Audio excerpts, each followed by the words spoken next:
So, hi everyone, good morning. So, for the next update ay samahan niyo muna kami na ihatid ko itong aking gisawa sa kanyang duty, sa kanyang work. And then, after namin maghatid ay dediretso naman kami ni Juno sa kanyang lola. At saka gusto ko rin ipakita sa inyo ang update ni Mama after ng upong. Yung bahay namin nasira na yun, kaya may maliit na bahay si Mama. Tingnan nyo na lang mamaya. Ganito ang routine namin everyday, Monday to Friday. Dadaan ko siya sa kanyang work and then diretso kami ni Juno sa school. Let's get it in.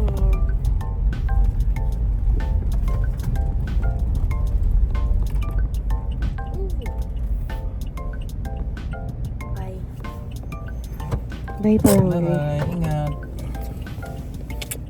Ingat. Juno. Yes, ma'am. Yay! Bye.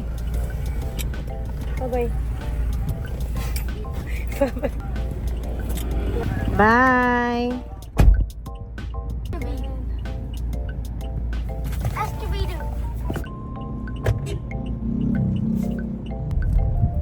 So, nandito na tayo sa bahay ni Lola. We're here at Lola House. Hi everyone. Hi everyone. Buang-buang manan ako ng asawa. Uy, kayo nakalimutan ng phone. Go. No, that's not Lola house. Ano yung balay ni Mama? Ang bagong balay ni Mama. After sa upong na nabagsak. Nabilin nga ni isa do ang phone. Addo, nabilin. Addo na sa trabaho niya. Bless kay Lula! Bless kay Lula! Masa na? Nabili ng phone sa to, pa! Kulukit sa balay ni Mama. Andi, yan, ginanasan hangin. Sa diin. Ay, ka-cute. Ay, ma. Oh my God. Do you want water, Juno, toy? Gawin pagbabago naman.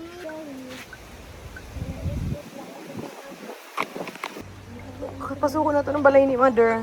Oh. Gamay-gamay. Pang-usad na lagad. Pero grabe bagang presko ma. No! Puro presko. Oh, Papa Jesus.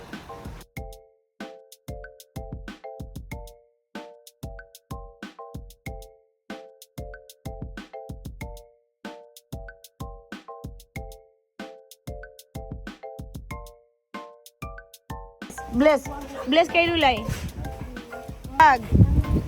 Bye-bye. Bye-bye na. Daw na. Nakarigo sa dagat. Aha. So, yan na nga guys, after namin sa paghatid sa kanyang papa at pagdalaw kay Lula niya, naisipan namin maglaba dahil nga sobrang dami ng labahay na to, halos wala nang masuot ang kanyang daddy new daddy new. At saka para tuloy-tuloy na ako sa pag-share sa reason kung bakit tayo naging ganito at di ko naman pinagsisisihan. Pero bago ang lahat, panoorin niyo muna si Juno. Bihira, natutuwa ako dahil nga sa kanyang improvement, di ko inaasahan na kasama pala ang matuto siyang maglaba. As in, nakikita nyo dyan, nag-e-enjoy na siya.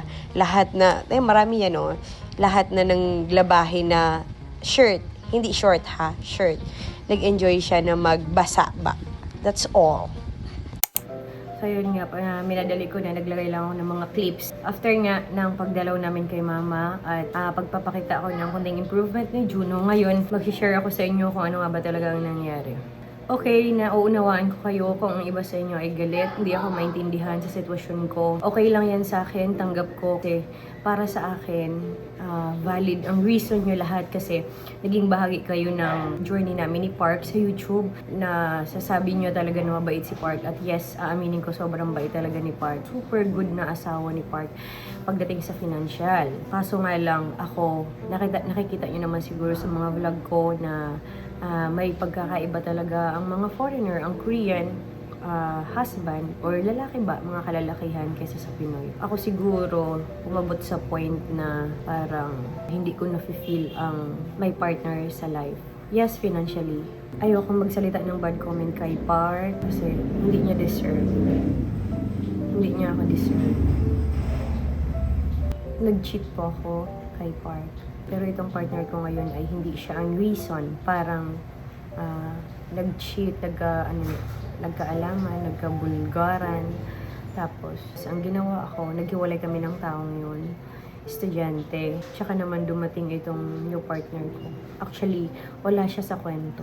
Matagal na kaming may problema ni Park. Hindi lang namin inaamin sa inyo. Year 2022, na link ako sa isang police. Hirap. And then, ayun na nga. Parang dumating pa nga sa point, guys, na pinaglaban ko. Alam ko yan, March 25, 2023. 2023, pinaglaban ko pa ang lalaking yon. Dahil nga, kina mama, nag-open up ako ng salubin ko sa family ko, na lahat sila nandun. Hanggang sa dumating ang point na ang topic namin doon ay ako ang sinisisi sa pagkamatay ni Papa. And then, sa sobrang galit nila, inopen up nila sa akin ang about sa guy. And sa akin naman talaga, nag-open up din ako ng buong puso ko ng buong puso ko. Umiyak ako, parang inopen up ko lahat sa family ko na bakit hindi nila ako naiintindihan. Sa panahon na year 2023, sinabi ko sa kanila na mahal ko itong si guy, ganyan. Tapos, sabi ko, oo, sobrang bait ni Park. Sobrang bait talaga. Super, wala akong masabi. Super. Kung sa mga mahilig sa K-drama, masasabi nyo talaga na perfect husband. Sa TV, sa mga telenovela, yes. Kasi madatong, etc. Kaso naman, ako talaga naghahanap ako ng isang kalinga ng isang asawa. Kasi ever since, never ko mang maranasan na itrato ng tama ng isang asawa. Yes, napapanood nyo sa mga vlog namin na okay, sa Korea okay, pero sa mga solid na subscriber ko talaga na alam nyo na 2 kwarto kami ever since na pinanganak ko si Juno, never na kami nagtatabi. At saka about sa intimate na bagay, parang nagkikita lang kami every time na hapagkainan, and then pag may intimate scene, dun lang kami nagkakasundo. Yung parang okay, kikita tayo mata sa mata. Kasi na-addict before si Park sa game, online game. Isa din yan sa dahilan. Kaya tayo pero di ko lang alam, di ko lang talaga alam kung may makakaintindi sa akin. Pero ayan, sinabi ko na, maluoy ka mo. Kung sa Bisaya, maluoy ka mo. Di ko na palangga si Park. Dili ko na palangga si Park. Parang ako nakakulong. Sabi ko, parang ako nakakulong for how many years? Totoo yan. Sabi ko, hindi ko lang mabitaw-bitawan si Park. Dahil nga aside sa may bata kami, may baby kami, parang hindi ko mabitaw-bitawan si Park dahil nga yun ang gusto ng family ko. So, may asawa ako dahil yun ang gusto ng family ko. Pero sa sarili ko, bakit ganun na? Hindi ko man lang ma-feel na may asawa. Na pag may sakit ako, hindi ko ma-feel na alagaan ako. Oh yes, nagkakasakit ako sa Korea.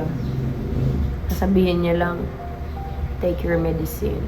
Pero yung sabi na, dadalawin ka sa kwarto, aalagaan ka, papainimin, dadalhan ng gamot. Kahit may sakit ka, kaya niyang alagaan si Juno. Kaso, never. Hindi ko lang talaga maipagtanggol ang sarili ko kasi hindi niyo man ako nakakasama sa isang bahay. Hindi niyo alam ang nangyayari. Kung alam niyo lang na masama ang nag-cheat, yes, tatanggapin ko yan. Pero nag-cheat ako. Ako ang unang nag-cheat. Walang ginawang mali si Park.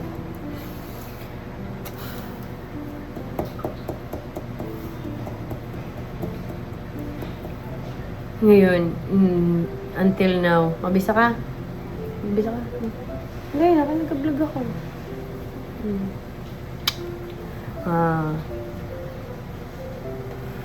Kontra ko sa sitwasyon ko ngayon, kontra ko lahat ng, hindi naman sa lahat, ng family ko.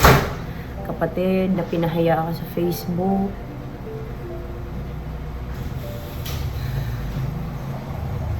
Tanggap ko yun. Ngayon still, iniisip ko pa rin si Park. Pero, hindi masama. Ang pinagpipray ko lang, totoo yan. Sinasabi ko, every time na makulimlim, inaatake ako ng anxiety ko, isa lang ang nasa isip ko si Park. Sabi ko, sana okay si Park. Sana makahanap si Park ng babae na deserve niya. Sana happy, ha? Sana happy si Park. Sana happy si Park. Yun lang ang ano ko. Never akong galit sa kay Park. Never kong sinabi na masamang asawa si Park. Kulang niya lang talaga yung ibang gesture ng ibang Filipino na lalaki na nagpo-provide at the same time kayang alagaan ng asawa. Si Park, very ano lang talaga siya, strict to the point. I love you. And then, money. Ganyan lang. Yan lang. Walang masabing masama kay Park. Yun lang. Nag-cheat ako. Sa mga magagalit sa akin. Hindi ko kayang ipagtanggol ang sarili ko. Tatanggapin ko na lang. Pero ang masasabi ko lang, ayoko magmalinis. Nasa Pilipinas ako. 3 years, hindi nang napunta si Park dito. Ako nila napunta doon. Parang ang hirap i-maintain na dumating na sa point na nagtatawag na lang kami. Pinipilit namin. Nag-video call kami. Sabi ng, good morning, Papa. I miss you. Pero yun pala, hindi na-miss. Ang hirap. Sabihin na, good morning, Papa. I love you. Pero yun pala, parang nawawala dahil nga sa sobrang tagal na long distance ang relationship nyo. Tapos, hindi mo pa naranasan ang very good na treatment. Yes, very good na treatment. Alam nyo naman sa mga solid subscriber ko na sa Korea, nasa bahay lang ako. Hindi ko lang maintindihan. I'm so sorry. Kung ganito man ang, ito man ang naging resulta na naghiwalay kami ni Park. Hindi ko pinagsisisihan. Alam nyo, nung nagkaalaman na, hiwalay na, huminga ako ng malalim at ang sinabi ko, yes, thank you Lord. Parang nakahinga ako sa maluwag. Nasabi ko, baka hindi na ako nakakulong. Ba't kung maintindihan nyo ako? Hindi ko alam. Sa mga nag-judge, okay lang. Judge all you want. Mahirap magkwento sa side mo kaysa sa kwento ninda. Kwento ninda ito eh. Kwento nila yon. So sila ang bida. Sila paninira. Go. Yun lang. Ang hirap magkwento. Naramdam nyo man siguro na hihirapan ako magkwento. Pero deserve nyo po malaman lahat. That's all. Thank you. Sa mga mag-unsubscribe dahil nagalit kayo sa akin, okay lang. Okay lang. Thank you. Bye.